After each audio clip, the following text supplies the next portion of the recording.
Good morning, dear youth. What an exciting day to have you all in this session. I want to thank you all for joining us on this special youth circle on behavior change for energy and water efficiency, organized by Abu Dhabi Department of Energy. Allow me to introduce myself. I'm Abir Al-Mansouri, Sustainability and Energy Efficiency Specialist at Department of Energy, and I will be your host today.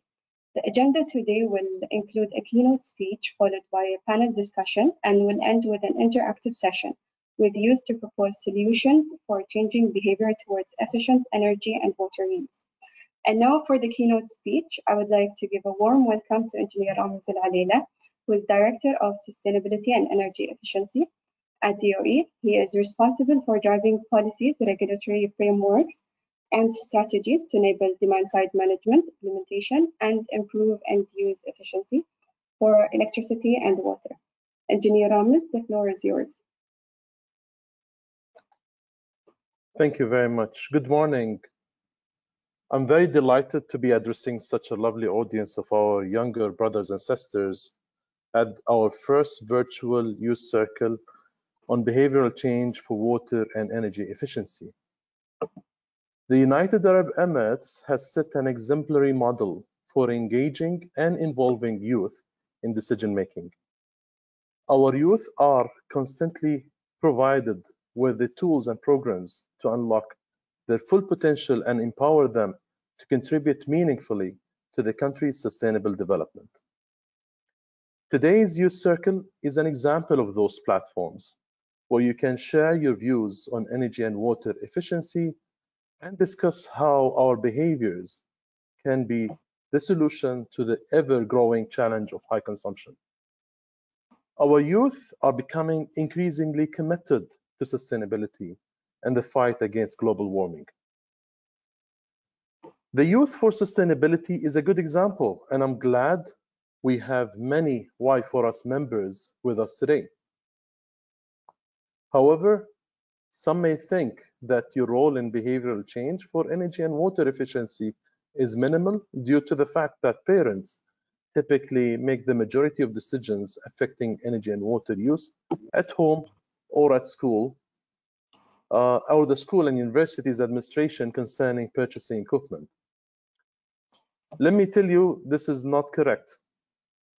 You can play a significant part in influencing energy practices at home, at school, or at work.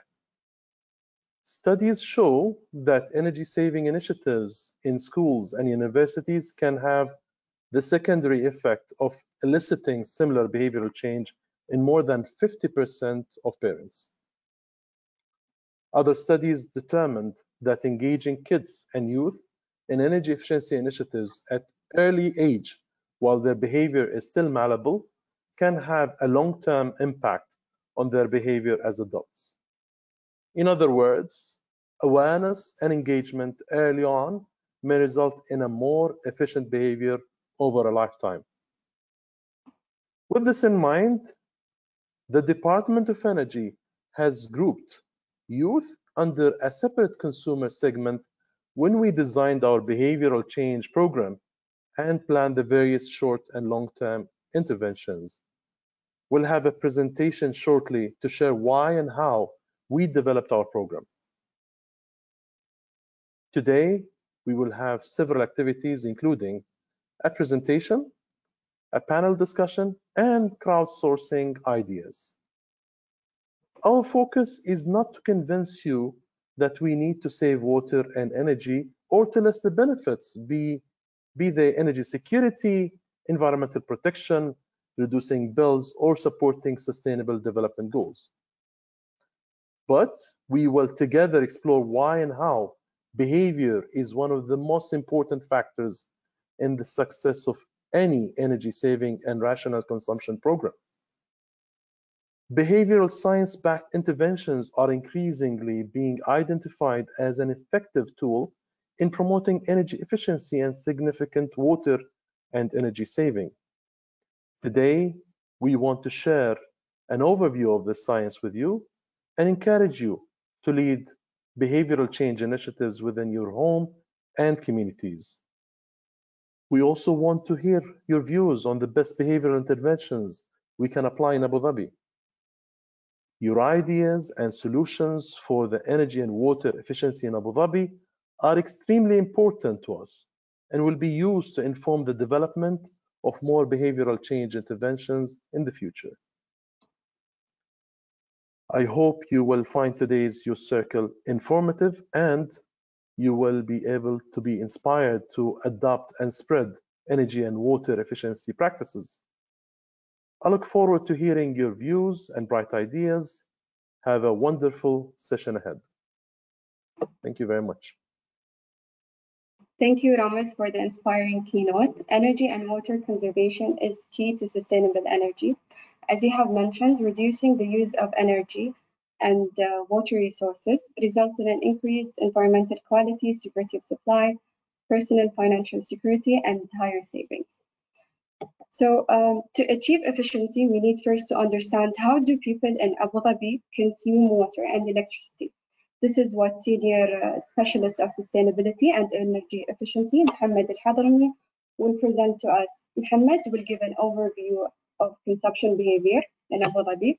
What is DOE's approach to tackle high consumption, and how are youth considered a key segment and a targeted audience in behavioral change and energy conservation programs? Please go ahead, Mohammed. Thank you, Abir, and good morning, everybody. Assalamu alaikum. Today, I will talk about something very interesting to you youth, and I hope you will enjoy it.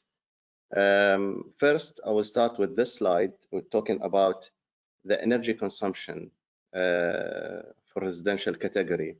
And if you notice the electricity side, electricity consumption, you'll find the red zone is the national villa. And among other consumption, other customer categories, nationals and villa are very huge during their consumption is very huge during even several years. From this is showing from year 2014 till 2018. And if you notice also, it's also increasing with the time. You see also on the other side, the water consumption also in villa is a little bit higher than other consumption category, which is flagging and raising a noted point that should we change or not? Can we move to the next slide, please? So where that consumption first, in order to change or to make anything or react on this one, we need to know how and where it's been those consumption is being allocated. So we found it in two main subject category. First one is in appliance and technology. So when you use your AC consumption or you use AC, you're consuming electricity. This is very obvious. And the technology could also help you either to reduce it or increase it. So what we're looking for is more efficient equipment, more efficient appliances in our houses in order to reduce our consumption. This is one way how we control our consumption. On the other hand is the behavioral. So how we deal with those appliances is really important, or how we act in our normal activity or daily activity. So setting temperature in 25 could reduce your consumption, or maybe lower that temperature, it will increase your consumption. Or switching AC or not switching AC, this is also one kind of how you will behave in your home. Switching off lights and taking shower within 4 to 5 minutes or maybe more than that. So your behavior is contributing to your consumption. So that's why we are here today to talk about this and how we can make that change in order to reduce our consumption and to have to give Abu Dhabi or make Abu Dhabi a better place and sustainable. So our presentation today will talk about how and why we have to change. So if we went to the next slide, please. So let's first talk about what is change or behavioral change. Let's give you some psychological background here. Behavioral change is consisting of two main things, or our behavioral is consisting of two main things. First one, automatic. So we always behave automatic, or we behave reflection or reflective. So if I start to talk you very whispering mode, you will start talking to me in whispering mode. So this is an automatic reaction. Without thinking, you will do it. Or when we go to and you see a queue, you directly and automatically will follow that queue without even thinking about, you know, what to do and what is the what should I do more than I stay in the queue. So this is automatic behavioral. So you just do it without any conscious. The other one, the reflective one. So if I ask you to do that calculation for me, solve this math equation, 456 multiplied by 5, what's the answer? Probably it will take more time to get that answer. I don't ask you to do it now, but the answer is 2280. So this is where you behave and you react or reflective. You need to think and you need to do more actions or activity in order to answer or to behave with me. So this is two type of behavioral that what we have in category. So where we are standing for, or what we are looking for, we want you as a youth to start doing the automatic behavioral in very good way. Let me tell you this activity or story that I have did today, which I failed, unfortunately. So I started like everybody in the morning, wake up, went to the toilet and start brushing my teeth. So my automatic behavioral tell me that you should just focus in your teeth brushing. But what about closing the tap water that's running out? And I failed to do a reactive on this and really to be conscious about that one. To give you just a hint, 5 minutes of running water and while you're doing your toothbrushing, it's just about 20-liter waste of water. And if we took it annually, this is more than 600 times of flushing a toilet, or maybe more than that. So see this simple action or simple activity that most of us maybe fail to do that automatically daily, how much will lose or waste our resources. And this is something that we are not looking for. So in order to do that, we need to enhance our automatic behavioral and toward the good act or good behavioral that we need from you as a youth to reduce our consumption. So how we can do that? So I will experience with you one thing that you're doing, or just I give it as an example, whispering in very low sound.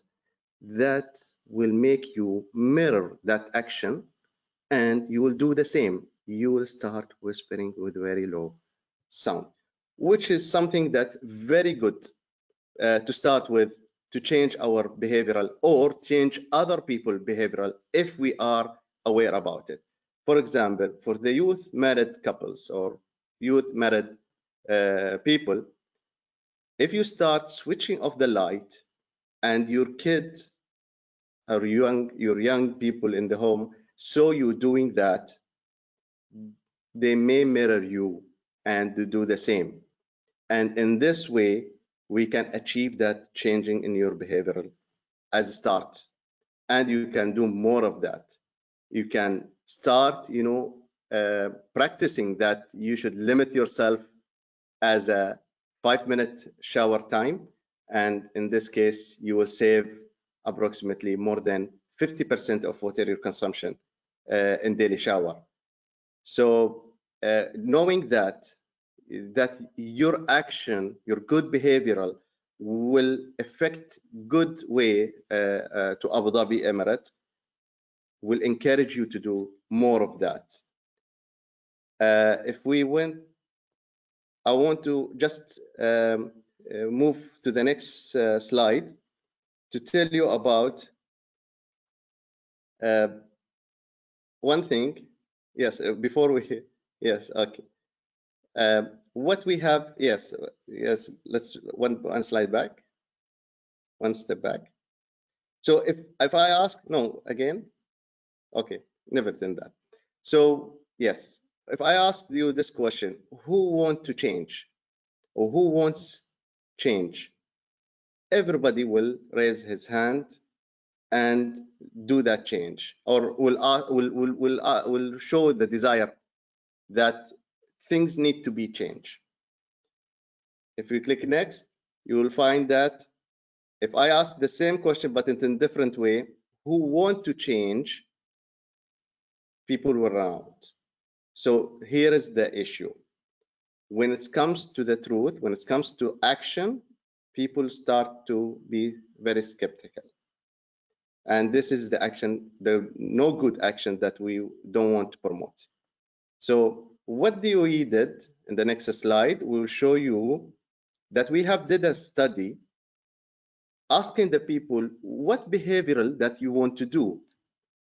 I will not go all over this slide, busy slide, you can say, but here, in order not to tell the people what you should do, no, we ask them what you want to do in order to reduce your consumption. And we found a lot of positive action. People really need to do too much things. Then the obvious question will come, why you're not doing it? So start doing today. I will say that good power and energy to change, we want it today. We need from you the power and the energy to change. This is what we are asking you to do. So just do it. I'm not promoting for a sport brand, but just do it.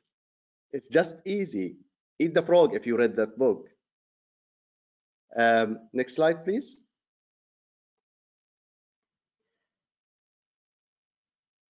For the insights on the yes, this is the slide. Yes. Water conservation of Abu Dhabi. Okay. Here with things that will drive you to do things. But first of all, let me divide this changing in behavior into two segments. There's techno-economical driver push you to do things and change your behavioral. For example, price and technology. So if things are cheap, for example, you will go and behave one way to do and start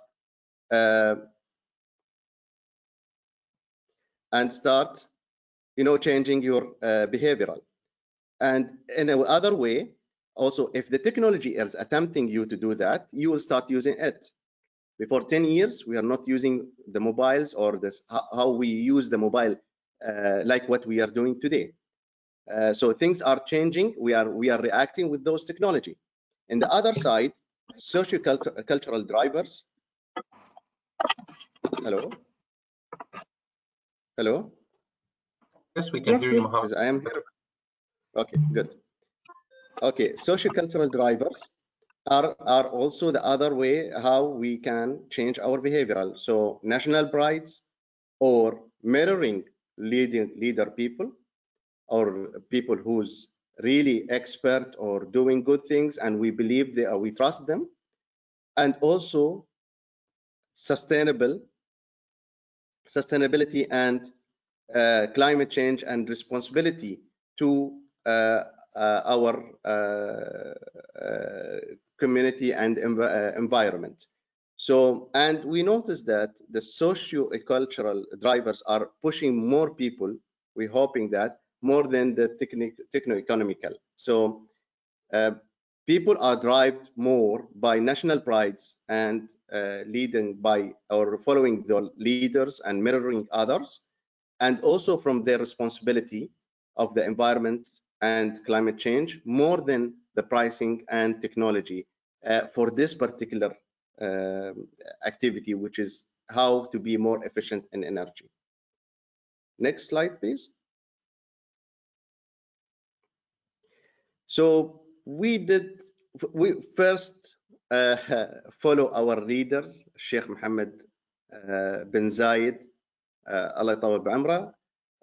He advised us, if you recall, last Ramadan, that we really need to have a habit of excess that we need to restrain.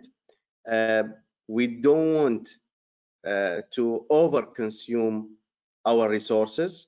This is the messages what we get from our leaders. In order for that, Abu Dhabi Department of Energy started to do several campaigns with regard energy efficiency. We started to not to tell the people what to do, but to advise the people, if you did it in that way, you will support environment, you will support saving the resources of Abu Dhabi. So we will launch our new DSM platform, and this is coming very soon. And we have already sent our media campaign and social media.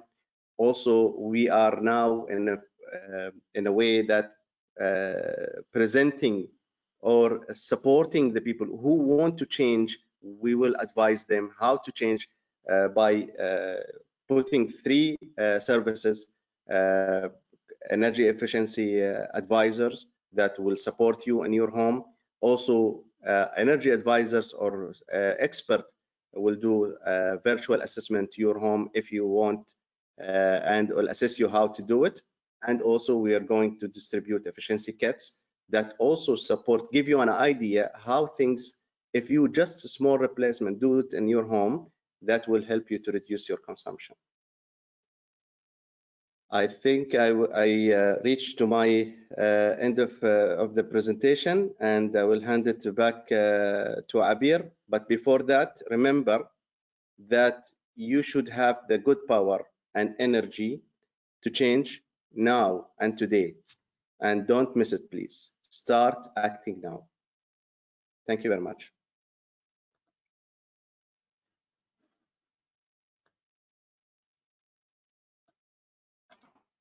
First of all, I'd like to apologize on the technical issue that I'm having. My webcam is not showing me. So in other words, I'd like to thank you, Mohammed, for the insights on the importance and the urgency of electricity and water conservation.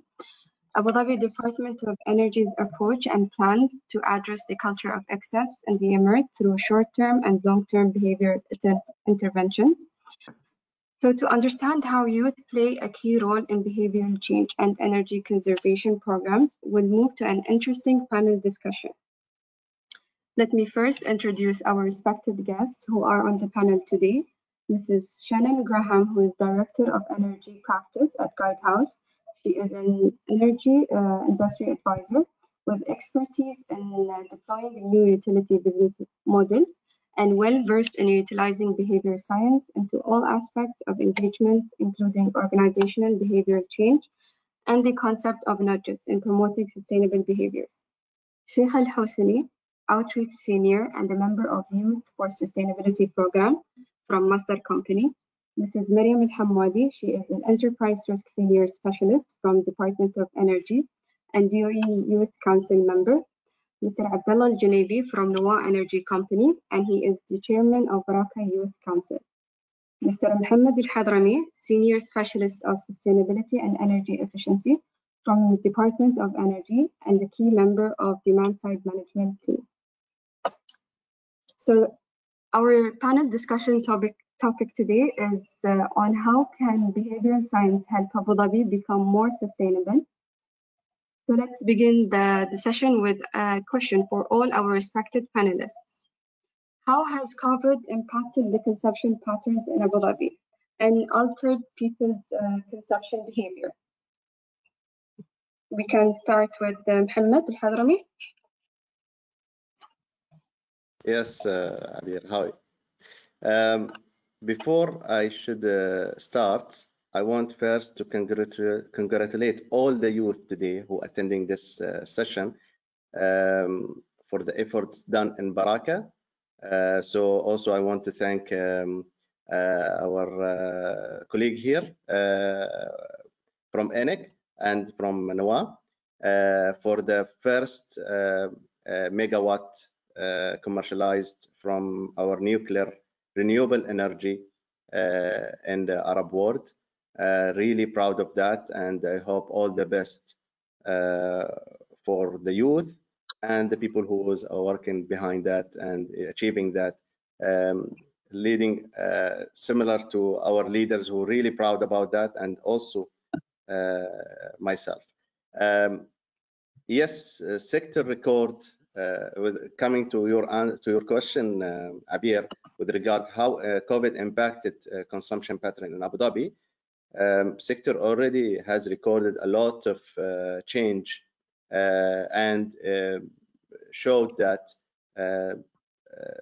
that with changing our behavioral, consumption has been changed. So consumption in residential area has really increased, and consumption in other, for example, government and commercial area has reduced, and that's because of the pandemic situation. People usually committed to stay at home, which is a good sign, but in other way, consumption has also increased in their home, which is really understandable. But on the other hand, commercial and government entity has reduced their consumption due to staff working from home. Hope that answers.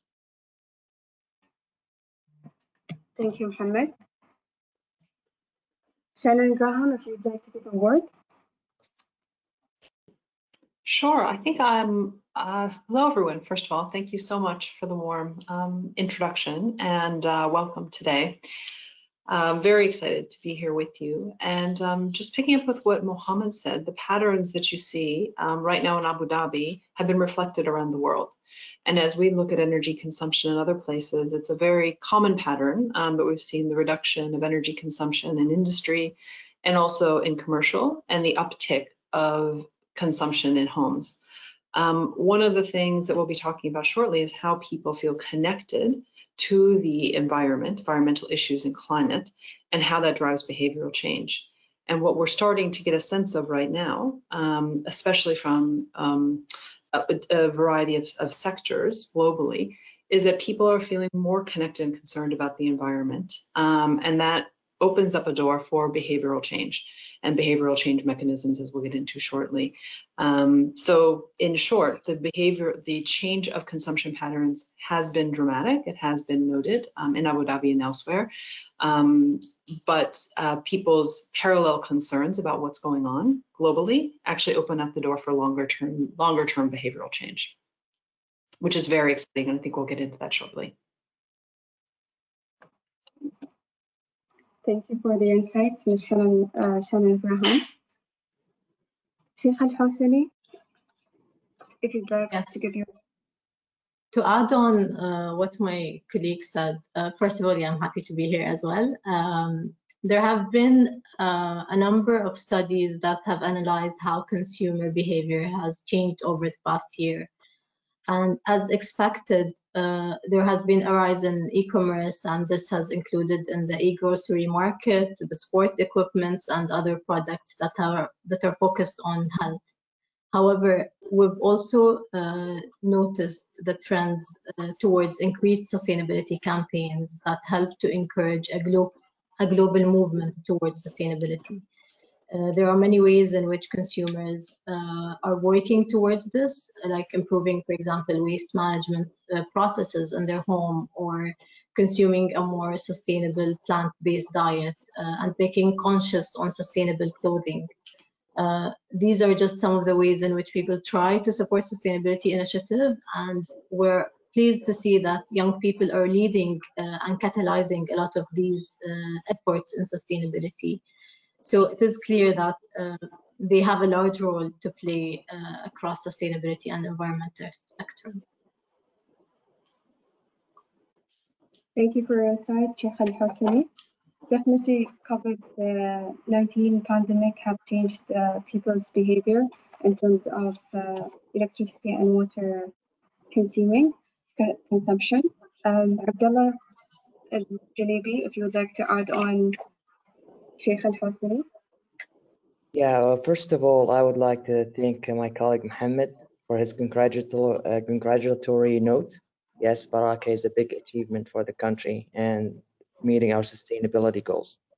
What I would like to add is also because of COVID-19 and people having to stay at home for a long period of time, some aspects of our daily life has been disrupted. Even for example, our leisure time, people started watching more movies on streaming services because they cannot go outside and play. The video game industry had a strong tick upwards because stay at home and they play their video games now. That we see a lot of youth use that gamification.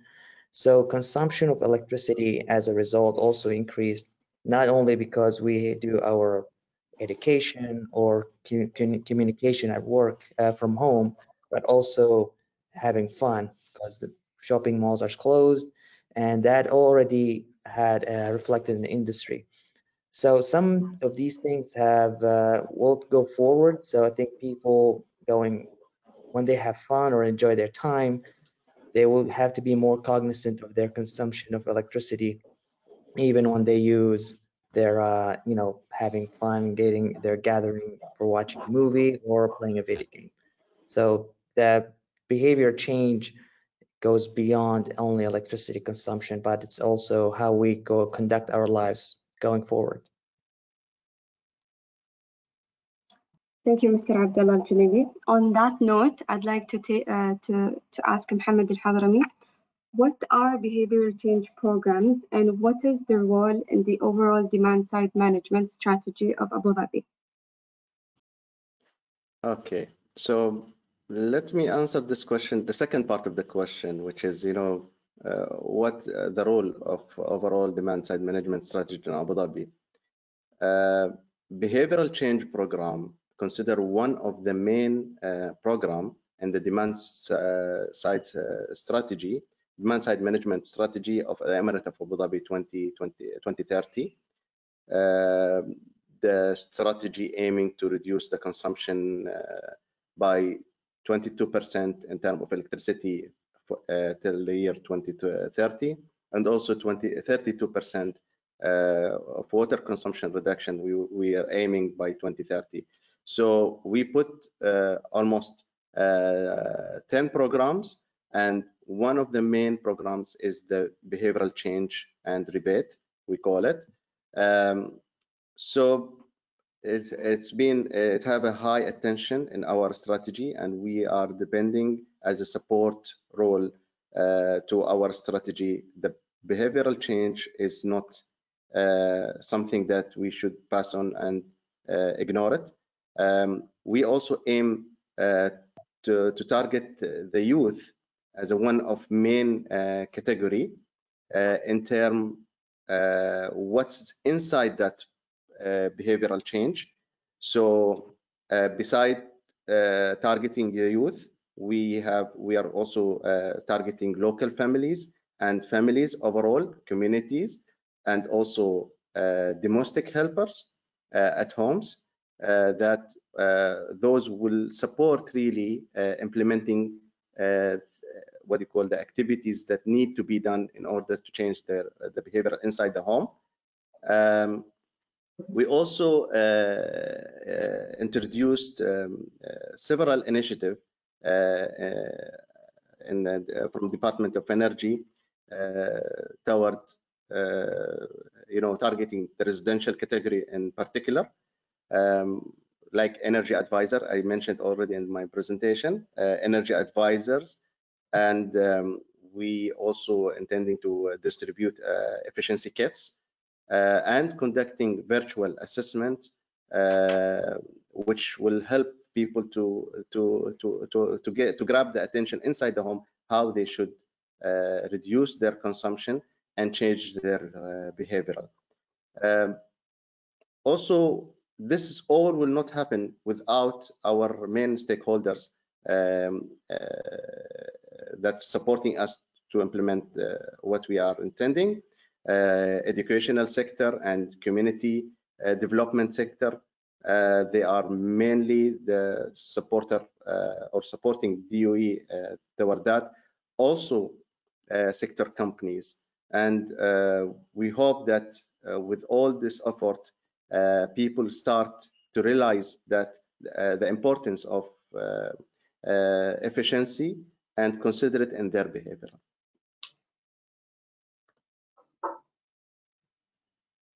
Back to you. Thank you, Mohammed. It's obvious that the behavioral change ensures coordination between activities between different sectors, a significant boost to Abu Dhabi's sustainability by embracing behavioral change for a better society. Next, we have personal experiences and motivations of Emirati youth about reducing their electricity and water consumption. Mrs. Mariam Al-Hammadi, if you could tell us about your experience. Yes, Assalamu alaikum. It's my personal story. There was a challenge being drafted by DOE Youth Council Cycle 1 last year that we need a behavioral change in consumption of water and electricity. We decided to be in two stages. First, between my colleague in the Youth Council, and then we will extend it across DOE. Part of curiosity at the same day, and as a youth, zero information about my home bill, as it's my husband's role. I checked my bill and it was around 2,000 dirhams. At the same day, I read many things about consumption and I start changing all equipments and leakages in the home. I followed many instructions being heard previously from my colleague and in social media, Instagram. First, I heard about heater, and from that time till today, we open the heater 1 hour before using it. I heard about AC, and from that time till today, even I kept it at 22 degrees in all rooms and living room. I took 5 minutes daily at night before sleeping to pass by all rooms and close all sources of energy. I benchmark with my neighbor as we are in a compound. He has bigger home than my home and his bill is cost only 400 dirhams compared with mine, which is 2,000. So I figured what's the issue and I fixed all source of energy loss. Long story short, and to conclude, now my bill is reduced by 88%, which is only around 300 dirhams per month. Thank you.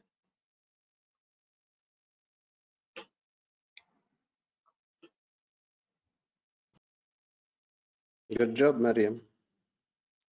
Thank you, Mohammed. Fascinating how small things can add for a bigger impact.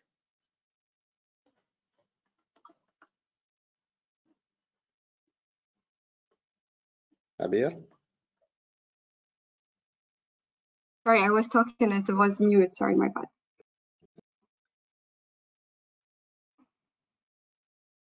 It's a great initiative that you've taken, Mariam Al-Hammadi. It is an example among youth how small effort can be changed in terms of knowing how to conserve their electricity and water by monitoring how the bills rise for their use rate and enabling them to be very economical while using these resources. As a follow-up question, Mohammed Al-Hadami, could you tell us more about what are the behavior motivations and drivers among the different population classes in the UAE when it comes to conservation for Emirati families, Emirati youth, residential expats, domestic helpers, or children? Yeah, as I mentioned in the presentation, there was several socio-economical, socio-cultural, and economical technology. I can distinguish between different things that will motivate, will derive also the behavioral change. We can say that different classes in the population may have different motivation drivers. For example, pricing and economy could drive the people with low income class. On another hand, maybe national pride will drive the majority of the population, for example, youth and the locals, and people who really love this country. People could also motivate by self-responsibility against the sustainability and climate change, environmental impacts. So different drivers may change your behavioral. In my personal view, I see them mirroring and copying the leaders or role models will make significant change. But let's hear it from the youth. Let's transfer this question to the youth. Which will drive you to change your behavioral? How you will reduce your consumption and how you will start to act, what will encourage you, motivate you to do that? Can we hear your answers in the chat, for example?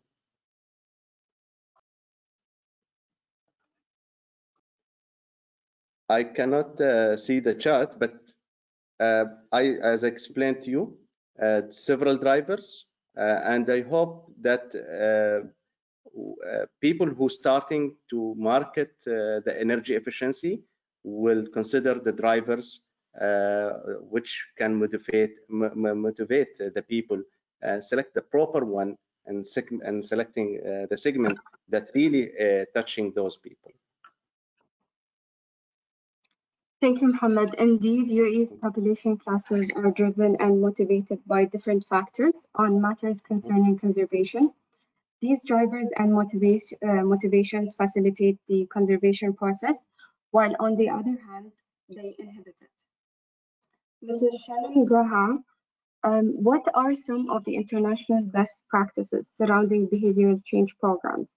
What are some of the success stories that were seen in other jurisdictions?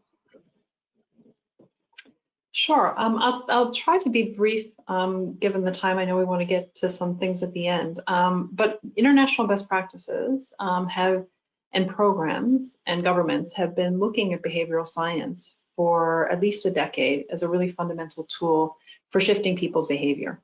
As was spoken about earlier, some of the traditional drivers, what we call sort of more rational drivers, price and technology, often don't motivate people to change their behavior.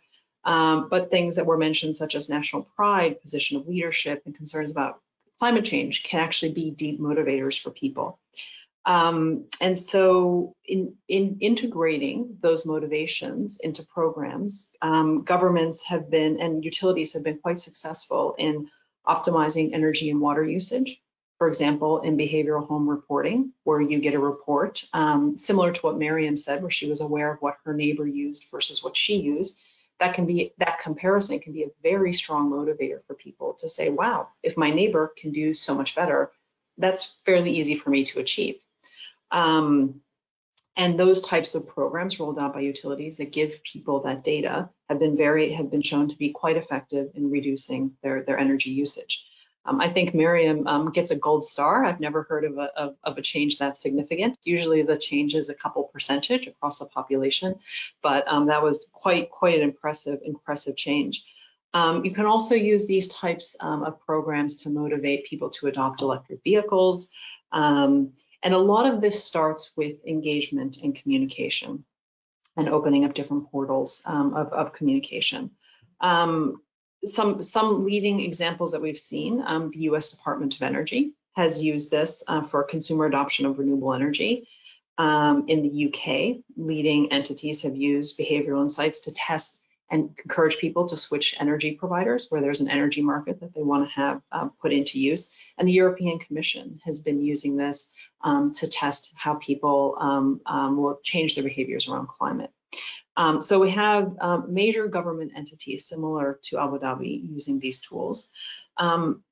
Because what does all this all mean? Because governments have a vested interest in people changing their behavior around certain goals. But the question I have, and one of the key points I wanted to communicate with you today, comes deeply from cognitive science and behavioral science, which is who, and Mohammed was talking about this earlier when he was encouraging people to talk about what motivates you to change.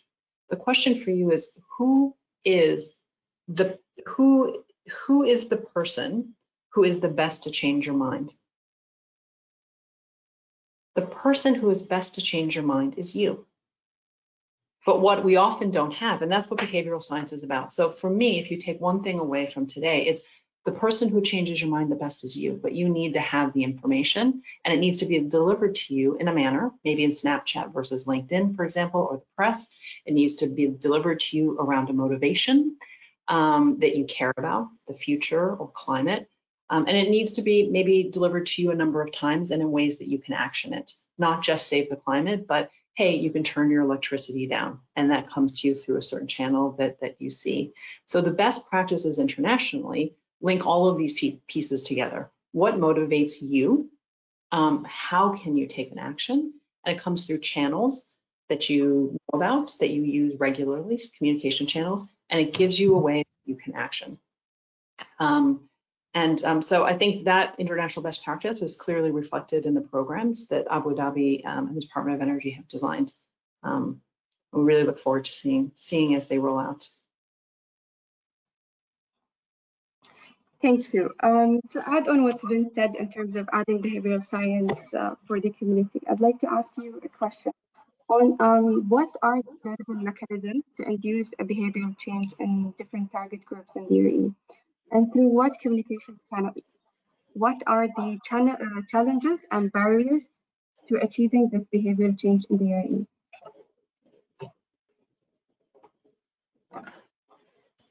I'm sorry, Abdi, I didn't hear that. Was that question for me? Yes. To add up on your question, what is on what's been said in terms of adding behavioral science, I'd like to ask you a question on what are the available mechanisms to induce a behavioral change in the different targets groups in the UAE, and through what communication channels? What are the challenges and barriers to achieving this behavioral change in UAE? Yeah, I think in the interest of time, and because a lot of the mechanisms have been talked about so far, that what I'd like to focus on and what our research showed is that one of the biggest challenges is a lack of information. And what we found in our research is that people, the top two motivators, as Mohammed showed earlier, top two motivators were the importance of climate to people and concerns about resource availability for future generations. The third motivator was around lack of information. So one of the key barriers is people's lack of information. While they have great concerns, those are hard things to action. If you have a concern about the climate, if you have concern about future generations, that's sort of an abstract concern that we have. It's very hard to action that. And the fact that people feel that they don't have enough information is really important. One of the other pieces of data that we are findings from our research with the Department of Energy was that 70% of individuals did not know that 70% of their electricity consumption was from air conditioning. Just knowing that fact gives you a lot of power, because you realize, wow, my electricity bill is 2,000 dirhams a month, primarily because of energy, because of air conditioning, 70% of the bill. That starts to give you some very clear areas of way of focusing. So delivering that data through the different channels the Department of Energy is developing through a bank of tips, through videos, through advisors who can be available, are very powerful tools for helping link up people's aspirations, what the change they want to see happen, to actual actions.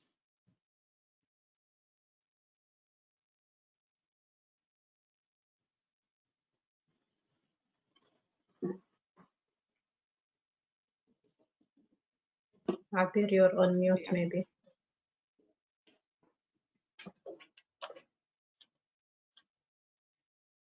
Abir, I think that's probably enough on that. I'm sorry. Yes, I was on mute. So now we'd like to hear from Sheikh Al-Husseini. What is the role of an Emirati youth in the overall behavioral change mission? Thank you, Abir, for the question. To start on the answer, I would second Engineer Ramiz in his opening when he said about awareness and engagement. Awareness about the subject is the first and most important step, but not just among youth. It is important that the wider population also become aware how they can positively impact sustainable development and contribute to mitigating climate change.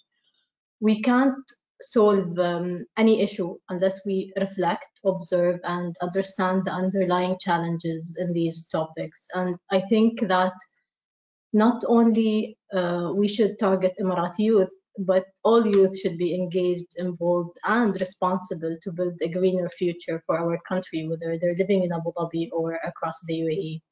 Because we can influence change through enabling youth to become change makers. They are part of the solution. And this can only happen if there is will to enable the youth, and if there are platforms to help them build proper insights, examine the challenges, and find means of transforming their insights into action. So entrepreneurship and innovation is an area that we need to engage and enable youth so they can develop technologies required for us to succeed with energy transition and mitigating climate change. For these to exist, certainly the education institutions can play a role, a very important role as well, creating youth accelerators and incubation programs with enablers and experienced mentors to help youth ideate and accelerate their solutions. By integrating them as part of the process, we can certainly multiply the impact. And Masdar is working toward developing a knowledge ecosystem for the local and international youth through its Youth for Sustainability platform. And our ultimate aim with the Y4S platform is to empower and upskill the next generation of sustainability leaders and help them become positive change makers.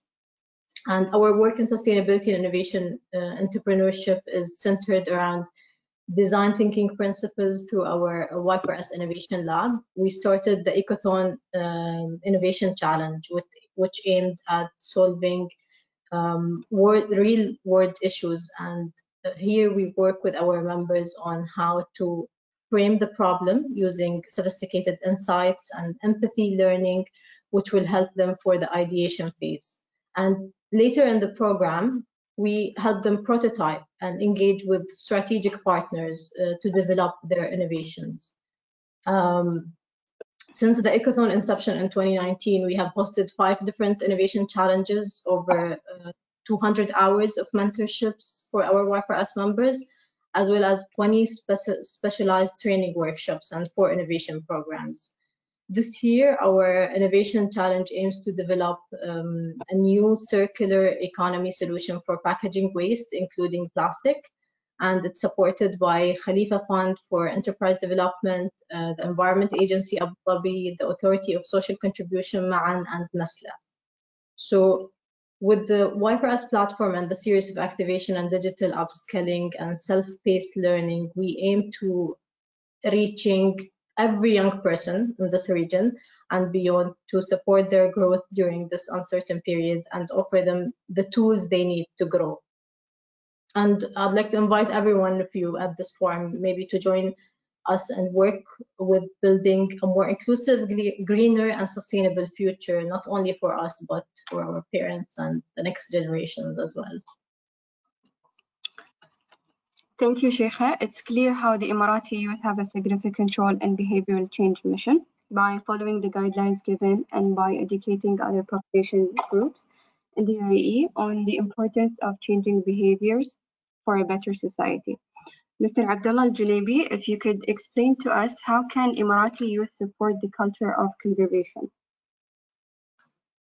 Sure, thank you, Abir. Yeah, the youth play a key role in furthering the sustainability goals and ensuring that there's a sustainable culture going on in conservation. I think there's 3 steps that the youth can take to ensure that happens on a sustainable manner. First, I think they should first look at oneself and try to educate yourself. There is a lot of information, always new information coming up on how to be more sustainable. So seek credible sources to see how yourself can improve and try to have more sustainable behavior. After you gather that information, you need to internalize it. And as our colleague Sheikha said here, to translate it into action and try to seek very small victories and build sustainable habits. You know, instead of using plastic bags, you can just use a reusable bag. You buy sustainable products. Reduce the consumption of the air conditioning. All these internalized habits eventually will sustain and will be part of your daily life. And then you just lead. Third step is to lead by example and try to spread the word about these sustainable habits. And you can either start an initiative, and today you have this social media tool there you can spread awareness yourself and be a champion of sustainability. And we have several platforms that said like the one we have right now and the youth councils where you can engage with leaders and try to share the youth's concern about sustainability and contribute to that decision-making process. And therefore, the culture of conservation will be more embedded and will be more systemized in everything the country does, and will be even transferred to the next generation. So I think these 3 steps can be very useful for youth to ensure there's a culture of conservation. Thank you, Abdullah. It's clear how youth are supported and granted all access in terms of taking part in the behavioral change process. This way, they will develop a cultured UAE society with changed behaviors for the good of the society, both presently and for the upcoming generations. Thank you to all the panelists. That was a very insightful discussion. We heard from the experts, so let's hear from the youth. As youth, you make a huge difference. It is your choice to step up and create an incentive to reduce the energy consumption, preserving resources such as water and electricity in our daily lives. You are the ambassador of change. Next is our crowdsourcing idea activity. We want to hear from your views and solutions for 3 issues related to behavioral change. For energy and water conservation, we will use Paul EV as an online platform to post your answers and comments. My colleague Piotr from Navigant, who work with DOE on developing behavioral change programs, will lead this session and will take you through instructions to join and participate. Yes, thank you very much, Abir. And again, a huge thank you to all the panel speakers for this fascinating and very energizing discussion. As Abir mentioned, in this part of the event, we would like to crowdsource the ideas from you, and we're going to use a range of tools. The key one being Poll Everywhere. To those unfamiliar with it, it's an online polling system. So in order to join, you can use either your web browser on your laptop or your desktop, or a browser on your mobile phone. It is recommended to use Google Chrome or Firefox. We've seen issues with Internet Explorer in the past. And to join our session, please type in polyv.com/Abu Dhabi DOE. Jaffer will post this link now in the chat box, but as I said, you can just type it into your browser. So give you a few seconds to join that, and we'll get started with that.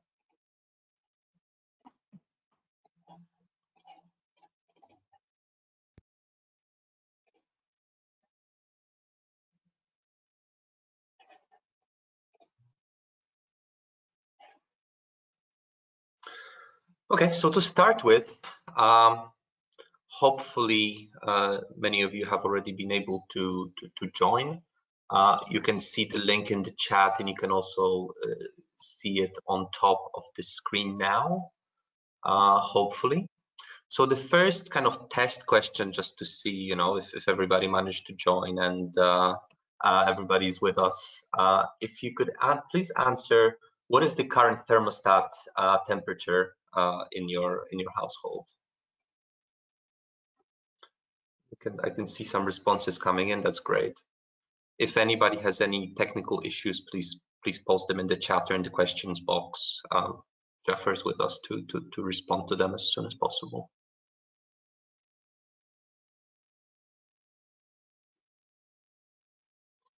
Okay, 23 to 24 is rising.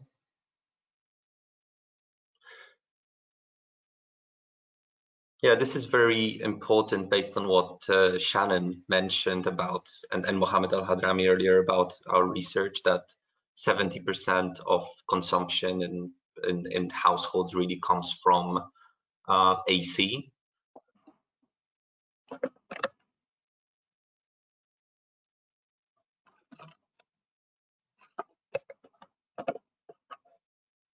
Good. I'm going to log the poll now. So we have over half of the people with thermostat setting between 23 and 24 degrees Celsius, and half of the audience below that. Mohammed, do you have any comments on this? Yeah, I'm not sure if the answer are really, let's say, reflecting the real life, but yes, the good thing that if you are between 23 to 24 or more, you really doing great. For the people who below that, reconsider your behavioral. You don't need to be in a fridge or freezing temperature. Maybe needed for first few 15 minutes, but then go back to normal, and you will enjoy the 23 and 24 with while we're going on. So please look for why the other people choosing 23 and 24, and try to imitate them. Great, thank you. So the next question we wanted to ask you is, in one word, why is conservation of resources important for Abu Dhabi UAE? Your responses will be recorded in a word cloud in this case.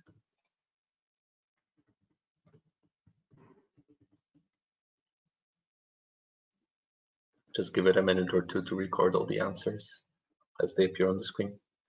We have almost 100 participants with us today, so I'm looking forward to a fantastic word cloud here.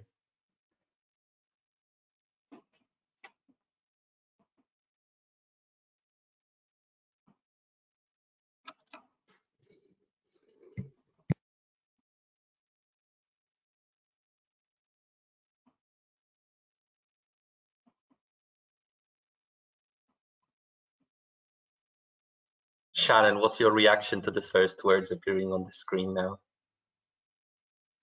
Oh, I was smiling. First of all, it's really, I was just sitting here absorbing it and smiling because I think that it really overlaps so beautifully with the research that we did as well, showing a really deep concern in Abu Dhabi from Emiratis and also from other residents from other parts of the world living there, that there's concern about the future and sustainability and climate. And it's great to see that as such a primary motivator for people, because that is something that can be tapped into when you have well-designed programs that continue to suggest to you or nudge you along to make changes. As this word cloud develops, let me also say that all of us have been part of, over the last year, a global behavioral change with COVID. I was reflecting as we were preparing for today, around if you think about how we have all interacted in public, learning how to stand 1.5 meters from each other by seeing a media feed telling us to do that and wearing a mask, then going into a store and seeing a sign, say 1.5 or 2 meter distance, then initially having tape or lines on the floor.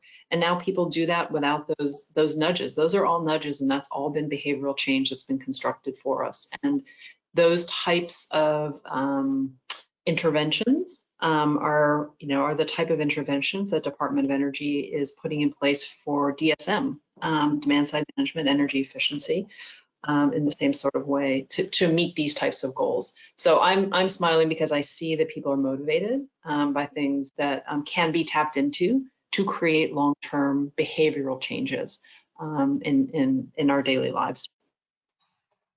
Thank you. So for the next exercise, we're going to build one more word cloud. This one focusing on what do you believe is the biggest challenge with conservation in Abu Dhabi and UAE, in one word.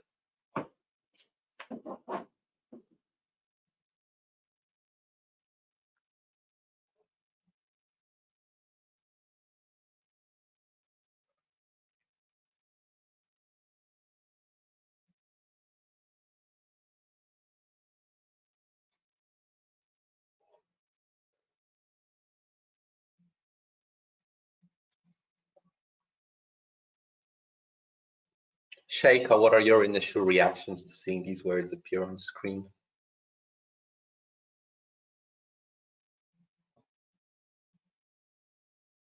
I totally agree. It sums up the discussion, basically, what we were discussing in the panel.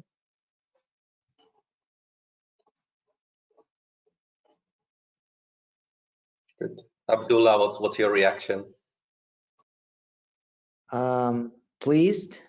I think that the message gone through and shows a level of awareness. Especially, I see the largest word is awareness, and I think this is a very optimistic view that at least the message is received. Good. I see responses are still coming in. I'll give it a few more seconds. And I like the word habits. Mm-hmm. Because yes, it's all about doing things, not just be aware of them. For sure. And having healthy habits drives meaningful change.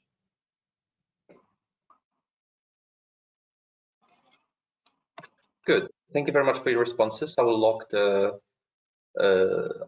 poly V now. And before we move on to solution number one, we just have one more question for you, which is in regards to your behaviors every day. How actively are you conserving electricity and water in your everyday life currently?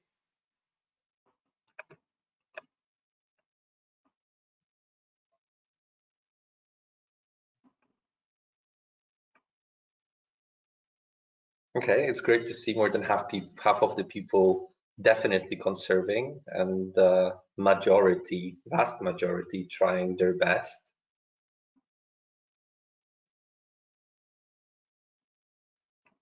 some no's and sometimes too.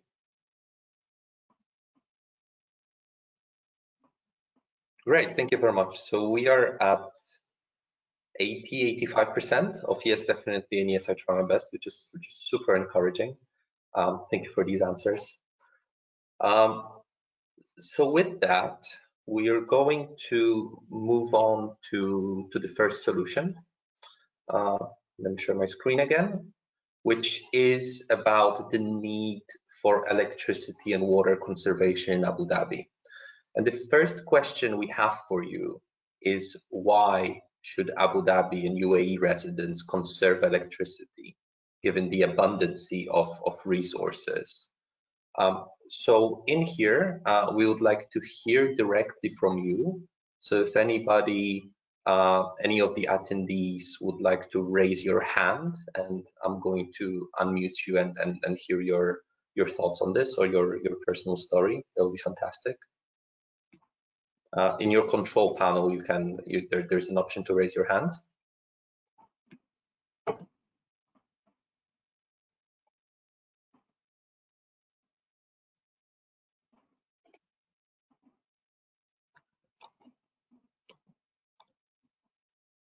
Okay, we have Heba Mahrous. I'm going to unmute you now. You can unmute yourself now and speak up, please.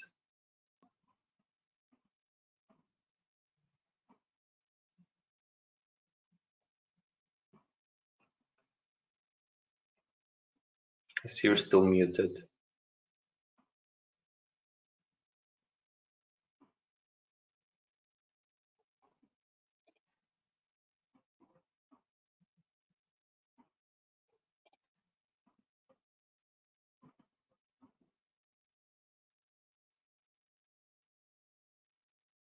Heba?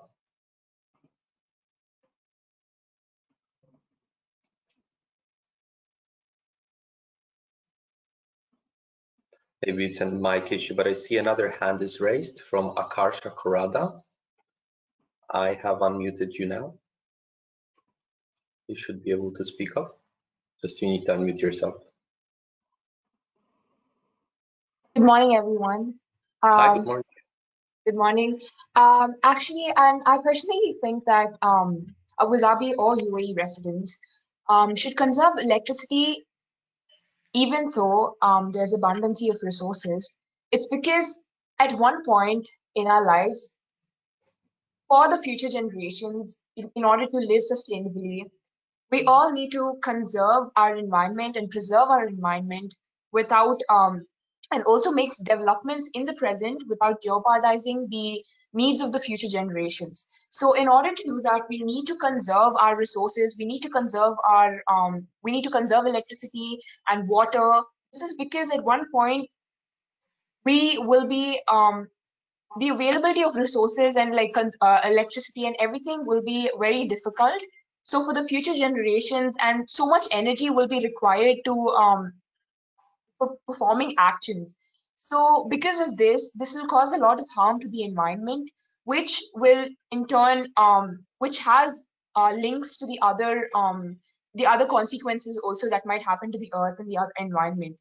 So in order to conserve and then preserve the environment for our future generations, it's very important that we conserve electricity and water and like all our resources from now itself, so that we can be safe-handed for our future generations, as well as so that we are aware of all the consequences that arise in the future.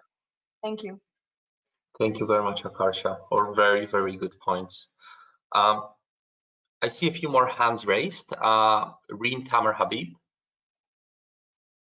Yes, hello, can you hear me? Yes, we can hear you well. Good morning. Yes, so thank you for this panel. I agree with the previous point that was just discussed. I think regardless of whether our resources are abundant or not, that doesn't give us the kind of right to overuse what we already have. And they may be abundant today, but not necessarily tomorrow. And I think it's more of really our own mindset that we have to learn to appreciate everything that we have. Not just because something is abundant doesn't mean that we can overconsume or overestimate its value. So it's really more about trying to value each and everything that we have, regardless of its quantity. It's really trying to appreciate everything. So I think that's one of the things that I feel why conservation is very important as well, not just in electricity, but in most of the things that we have. Yeah, and actually our next question is on water, and I see some more hands raised. Well, thank you very much, first of all. I couldn't agree with you more. Mina Wilson. Hi, yes. I mean, I think my name's Mina Wilson. So I think at the moment, a lot of the electricity is still coming from fossil fuels. So at the moment, using less electricity obviously means less use of fossil fuels, which, you know, obviously burning fossil fuels leads to air pollution and poor health. So I think currently, you know, conserving electricity is more concerned around air pollution and using less fossil fuels. Great, thank you very much. We're gonna have more opportunity for direct engagement in the next solution. So if you don't mind, I'm gonna lower all the hands, but there will definitely be an opportunity in the next few minutes. So we're gonna go back to Polly V. We want to ask you a question on which of the following behaviors do you observe in Abu Dhabi? If you could please rank them from most to least. The poll is again available at polyv.com/Abu Dhabi DOE, and you can re-rank them by selecting each option and then moving them up or down with the arrows that will appear on your screen on the left.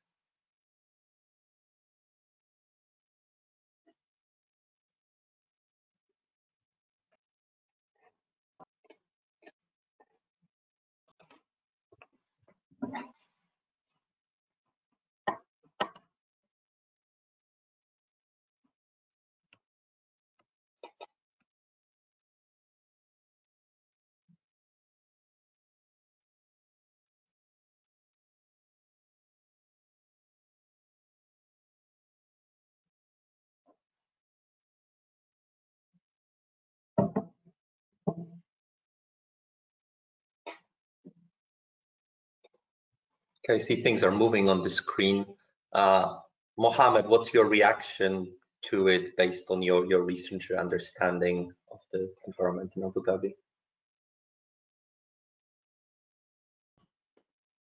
Yeah, it's true. I'm also supporting that people, because they are feeling the weather is too hot sometimes, so they don't want to have AC off. But actually, they miss the information that if it is off and you turn it on within less than 10 minutes, 5 minutes, room will be cool again. So why to waste that energy? Yeah, I agree with most of the answers here, and I hope that youth here will realize that what's going on and start acting. Excellent, thank you. One more question. So in here, we've limited the previous answers to 6, but there's certainly other unsustainable behaviors that you have observed in Abu Dhabi. So this is a free-flowing, we call it a free-flowing answer, and we would love to hear your opinions on this. And it's more than one word, I would add. Ignorance, interesting.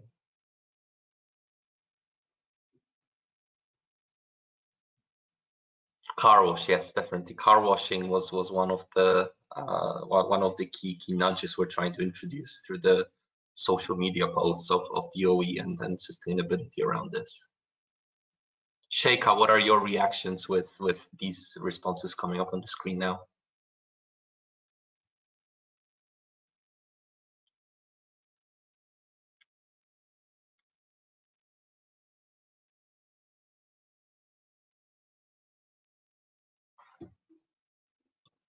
Shekhar, you're on mute. Would you like to comment?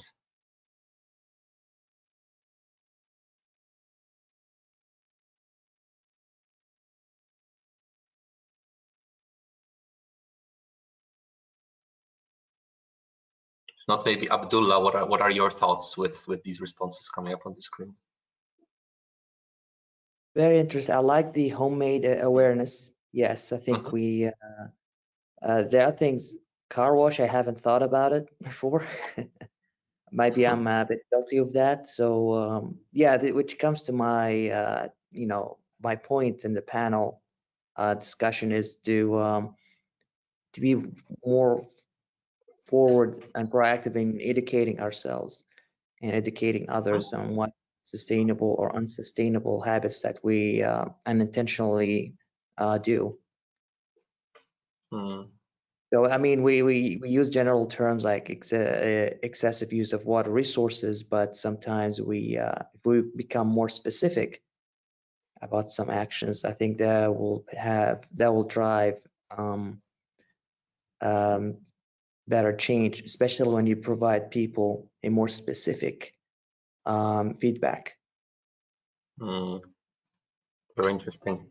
Okay, thank you very much. I'm going to log the poll now.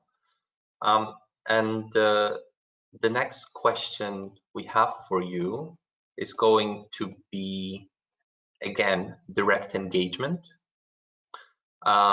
So please feel free to raise your hand if you would like to talk about your personal story. You know, you've heard Mariam's story about reducing her bill from over 2,000 dirhams down to 300. We would love to hear from you if you have any unique experiences or stories that you would like to share with us on how you personally, you know, conserved electricity and water in your household. We have a hand up, Ziad Alaskar. I'm unmuting you now. Assalamu alaikum. Thank you for this. Thank you for the panel. Thank you for this wonderful seminar. I'd like to share my experience as I'm from Saudi Arabia, specifically in Riyadh. Before 2017, the subsidies were very, very high. It was 5 halalas or 5 fils per kilowatt hour. After that, even my father didn't say anything about electricity consumption and water consumption also. When the government removed these subsidies, then we saw a dramatic increase in bill. After that, even my father's behavior has changed, and he was sending the electricity consumption maybe weekly. So we are more awareness of the electricity we turn on, we turn off the ECs. We also check about the water. Even we have a garden that we also we have plant in the garden in the house, so we we remove it and we make a small garden. So I believe that subsidies is the #1 of electricity consumption, as my experience in Saudi. Thank you. Thank you very much. Would anybody else like to share their personal experience?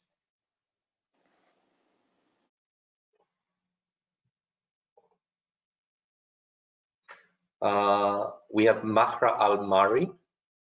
I'm going to unmute you now. Hi, I don't have a story, just I have a question regarding to the last question. Like the question is directed only to personal and household consumption. Do you not see like that some entertainment places and water games are the reason for water consumption? Is there the reason for this? Okay, would any of the panel members like to comment on this?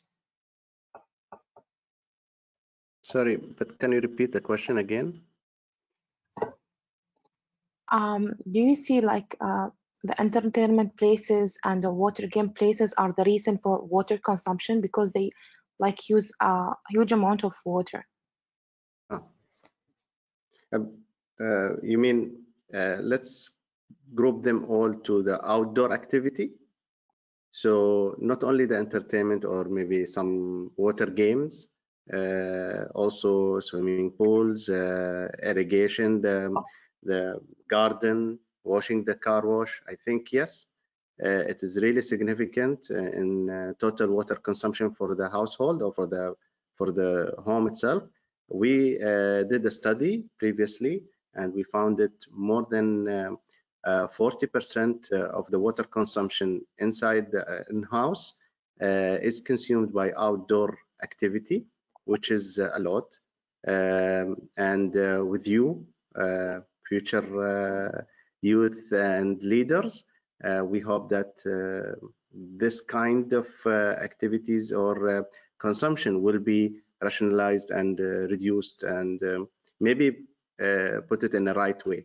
So as the previous attendees who he shared with us his experience from Saudi Arabia, you may change the outdoor plants with more efficient plants or more, let's say, less water demand plants, and also control your gardening time and other a lot of advices we can provide with this one, and it's available everywhere. Just we need to act with that, and with you will be able to do it, inshallah. Great, thank you very much, Mohammed, and thank you for the question. We'll swiftly move on to the second solution for which we would like to crowdsource some ideas. In the same manner, we'll be talking about Emirate-wide program services solutions that would help promote conservation and sustainable consumption behaviors. And the question we have for you is, based on what you have heard from our panel members on behavioral programs and your own personal experience or research from the past, what Emirates-wide solutions, services, and programs do you think will help in promoting conservation? So for this one, please either type your responses in the chat box or raise your hand to share your experience.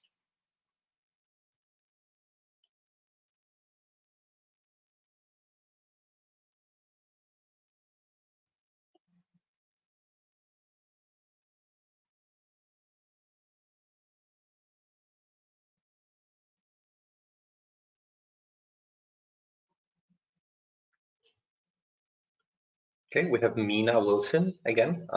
Please feel free to unmute yourself. Yes, one of the things that I've noticed in a lot of the apartments and villas that we see is lack of smart meters or metering options. Are there any plans, or would you consider a rollout of smart meters, a national rollout, quite similar to what they're doing in Europe? Good question. Mohammed, do you have any insights into the technical smart meter rollout in Abu Dhabi? Yes, we started the project of converting Abu Dhabi to smart, first of all, smart city, then smart metering in particular. All the premises in Abu Dhabi Emirate are smart enabled facilities in terms of metering, either water or electricity.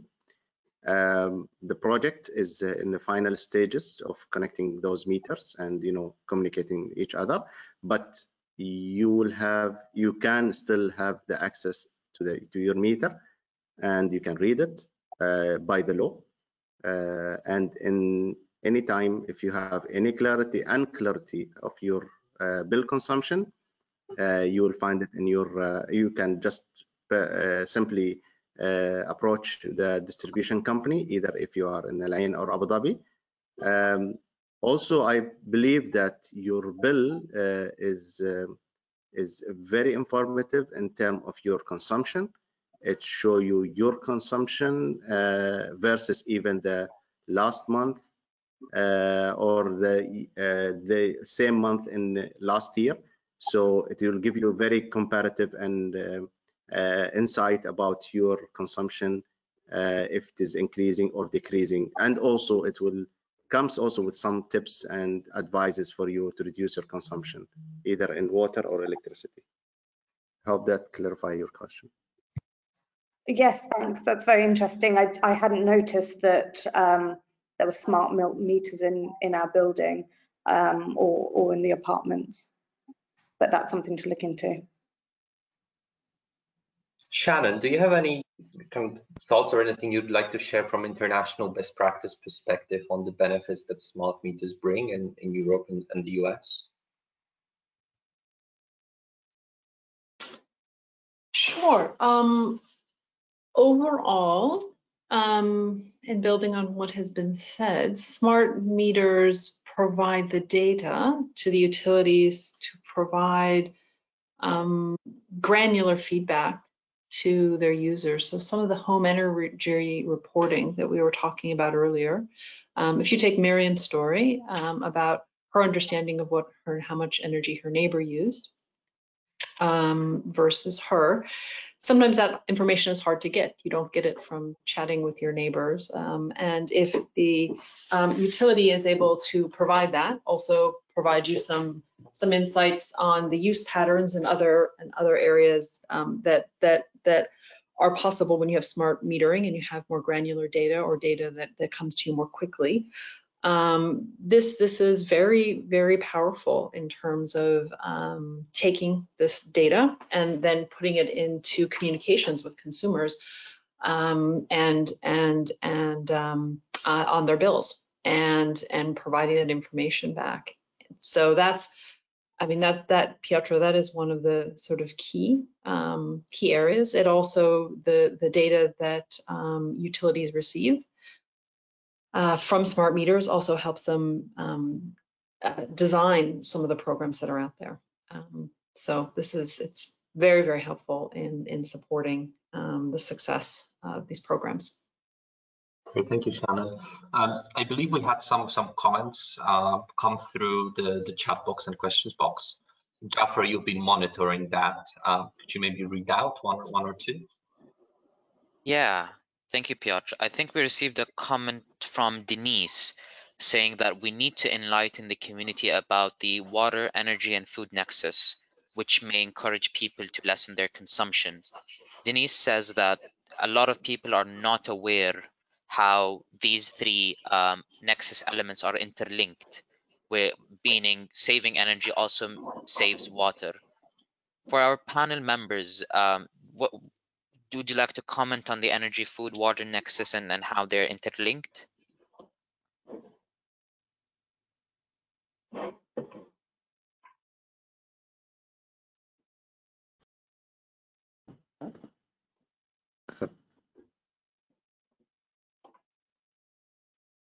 Please go ahead, Mohammed. Yeah, I missed the first part of the question, not the second one. You know, it's regarding the food. What's the interaction between food, energy nexus? Yes, food, water, and energy nexus. Yes. So, what's the first? What's the? You need to know what's the relation between them. Yes, Denise highlighted that a lot of people are not aware that water, energy, and food are very much interlinked. Yes. Okay. Yes, it's a very, very good question, and it's good that youth are concerning about those issues. Let's start first with the impact of high consumption. First of all, if we consume more, either in food, energy, wherever, that means we utilize a lot of resources. And let's see how that resources will be replenished or will filled again, let's say. So if I give you like just an example, when you consume more energy, we are here in UAE, particular Abu Dhabi, we are generating water and electricity usually the power source is from fossil fuels and gas. So that mean we are burning gas to produce water and electricity. In water we desalinate, in electricity we just use that vapor in order to use the the production of electricity process to generate the electricity. So that gas, when we burn it, it emits CO2. When CO2 will go to the air, we will change the climate. If climate change, so some area that we're looking for rain in order to grow our agriculture, or at least to replenishment the groundwater, will not have that amount of water. So it will affect also our food production and farming. So how you can reduce that effect by reducing our consumption by either energy or either other type of consumption, you will reduce the effect of climate change, and we will have a better environment in a healthy way. So this is how things are connected together. Also, I want to let you know that when we produce water from sea, we are also changing the sea environment. And this is affecting also the natural resources in the sea. So anyway, less depending on non-renewable energy or excessive resource consumption will not lead to good impact on us, either in terms of our food or our health or our day-to-day activity. So with you as youth, we're looking forward that to have a better solutions in the future to reduce that impact, either from environmental point of view or from resource consumption or resource utilization. So, and what we are looking from you is just the best utilization of that effort to be more effective, more efficient to our nation. Hope that clarify. Yes, thank you very much, Mohammed, and thank you, Denise, for that question. We've had a lot of really nice questions and comments in the chat box that I think we're running out of time to respond to, but we'll try to find the best way after the event to collect them and respond to you afterwards. So in the interest of time, moving on to solution number 3, we'll be discussing the nudges to raise awareness, communicate and engage with Abu Dhabi residents around conservation and behavioral change. And to engage with us on this, we'll kindly ask you to go back to your PolyV screens. So in this question, what do you think is the best way to reach out to Abu Dhabi or UAE residents to promote these solutions? We'll kindly ask you to select three means of communication or raising awareness from the ones that you can see on the screen. Social media is coming up on top. Messages from the leadership. Yes, we did consider that as we were ideating the program, that leadership has such strong influence on society. That's very important. Schools and universities, of course, as part of the curriculum and extracurricular activities, very, very important. Sheikha, do you have any comments on this? You know, in your daily job, being responsible for outreach.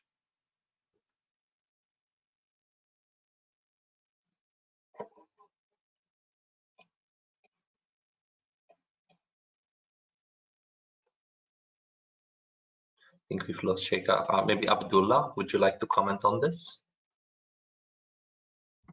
Yeah, I think it's highly indicative how savvy our audience is with the force of time. especially social media. Yes, it's a very accessible tool to a lot of population, and you can just persuade a large population using it. Yes, schools and universities are very instrumental in spreading awareness, especially among youth. If you embed all this awareness from a young age, that will in a way influence their habits. And message from our leadership, yes, we adore our leadership. Their messages are usually resonant with our population, and we think that's a very effective method to promote these solutions. Great, thank you very much. And just, it's very interesting that traditional media got nothing from all of that. Let me go back to this one. Yes, yeah. Yes.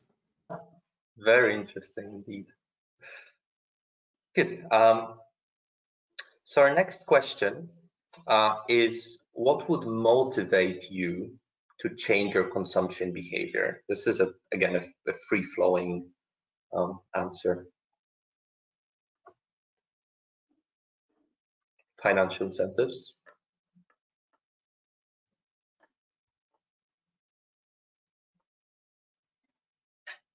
As the questions appear on the screen, Mariam, what are your initial reactions to this, especially in light of your motivation, why you decided to look into your energy bill more closely?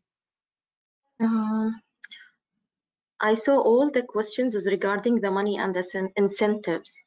It is correct, but if you have like let's say if you have the amount of money right now, or let's say your bill is cost something, and if you conserve by doing this and this and this, you will save this amount of money. If it's shown in the bill, I think it will be even very encourageable. Neighbor competition, yes. Emojis, okay. Competition, that's referring back to questions. Yes, okay. Competition, it was nice actually. Once at that time, before 1 year, not me only, 2 of my colleagues, they do the same. But I was forcing myself to move on. But all of them, they at the same day, because we said it's like a challenge, we will see who will be the winner. So all of us, we were going back to home, and we were curious, and the next meeting we were talking about what we did last time. So yeah, the challenge, or the challenge will be even will motivate the people.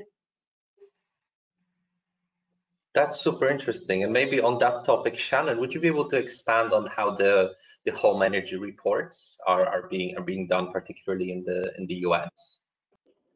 Sure. I mean, I think it builds so beautifully on the conversation that we're having. The home energy reports, general utility will use data to find people or households that are similar to yours. So they'll find villas that have similar square footage or residents, and then they'll group them and do an analysis and look at whether or not you are in the top quartile, the top 25%, the middle, or the lowest quartile with respect to usage. And then send with your bill, they'll say, hey, Shannon, it turns out that you are above the average in your neighborhood for similar home. And we're not, and in general, when people get that information, you do get a reaction. And along with the energy bill, what is delivered are also tips.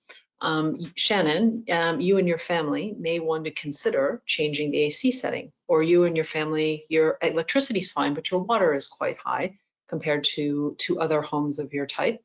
You may want to look and see if your irrigation system has leaks. Very simple things that can be actionable. And then, utilities actually can watch the reactions over tens of thousands of consumers and identify which tips work, what type of messaging works. And, you know, we've been able to see, I think someone put earlier emojis and also use of smart infographics. That's really critical. I saw on the list earlier, because a lot of how you deliver the information and make it quick, easy to understand, easy to absorb is very important. And you can see a few percentage changes in overall energy use across a population with these types of programs, Piotr. And that might not sound a lot to people on the phone, a few percentage points, but it can be enough for utility to not have to put in the next power plant with growth.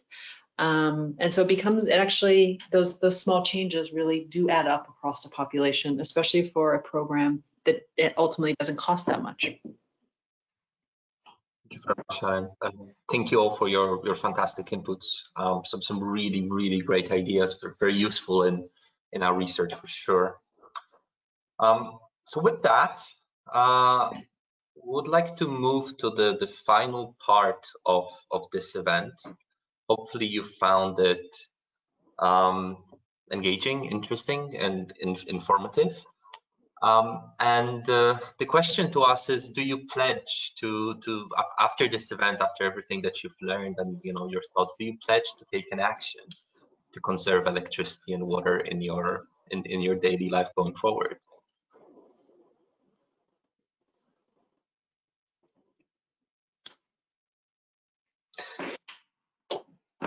Over 90%, fantastic, and no maybes and no no's. That's great, and I think it's particularly important to note that in our question, I think half an hour ago, we've asked a question about: are you taking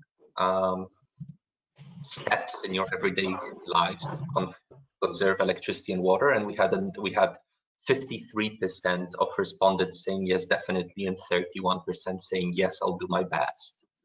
So now this represents quite an uptick on these numbers. So this is very promising.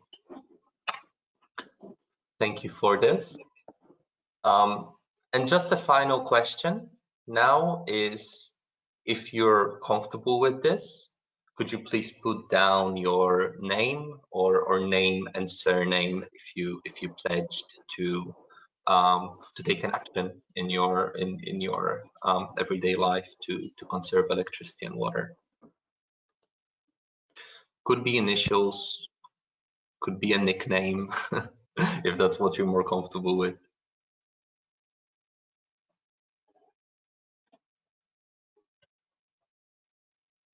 Great, a lot of names appearing on the screen. That's looking excellent.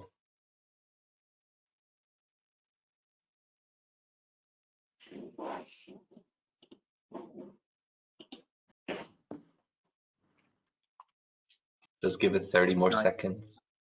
Yeah, nice to see the youth are committed, and this is very encouraging, and I believe on them that they will do a change in the coming near future, inshallah.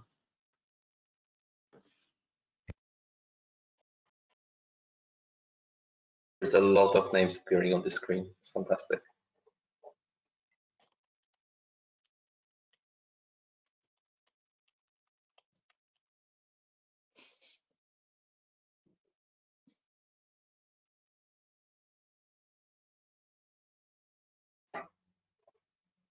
Good, thank you very much.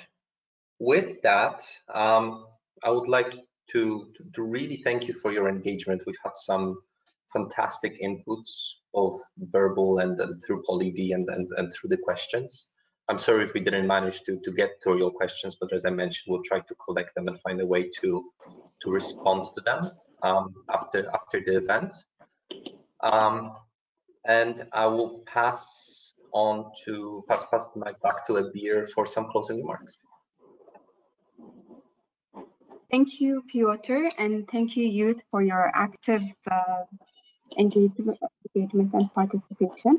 It was such an engaging and fruitful session with constructive and open exchange of ideas. Your input is valuable to us. Unfortunately, this is the end of the session, but definitely not the end of this discussion. We would like to urge youth as individuals to push forward on the topic of behavioral change and energy conservation, to work on it in your personal life and within your broader community. You're the hope of sustainable future. I would like to thank our speakers for the remarkable insights they have offered us on matters concerning water and electricity conservation. And special thank you to Masdar and Noah Energy Company for collaborating with us on today's session. It's been an honor. A great appreciation goes to all the youth who've attended the meeting, and looking forward for many other sessions to help address the habit of excess in the UAE. Thank you once again.